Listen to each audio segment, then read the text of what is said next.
Happy midweek, chikan mga kapuso! Kung magkalaban na Aspirena at Metena sa Encantado Chronicles Sangre, magpapakilig naman sa bago nilang role sa big screen, sina Rian Ramos at Glyza Di Castro. Yan ang chika ni Nelson Canlas.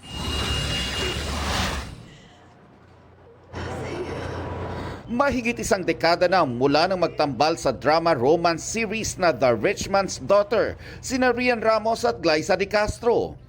Marami ang na-inspire at kinilig sa kanilang kakaibang chemistry na hinangaan ng marami.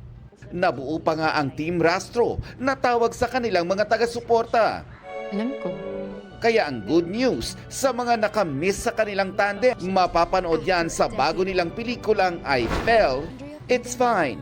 Ito na nga ang itinakdang magkakatotoo na ang propesiya.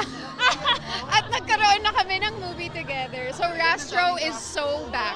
Dumating para sumuporta sa kanilang premiere night ang maraming malalapit sa kanila, tulad ng mga nakasama ni Glyza sa Stars on the Floor at maging ang close friend ni Rian na si Michelle D.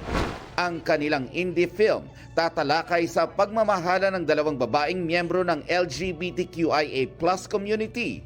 Kaya nang tanungin ang ever-supportive husband ni Glyza na si David Rainey sa kanyang reaksyon sa film. Sabi niya, go Rian! Bukod sa pelikula, patuloy ring mapapanood sina Glyza at Rian sa Encantado Chronicles Sangre.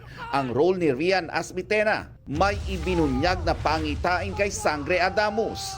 Pakikinggan kaya yan ng New Gen Sangre, lalo't tila nakahanap ng bagong kakampi si Gargan. Mamaya lahat yan pagkatapos ng 24 oras.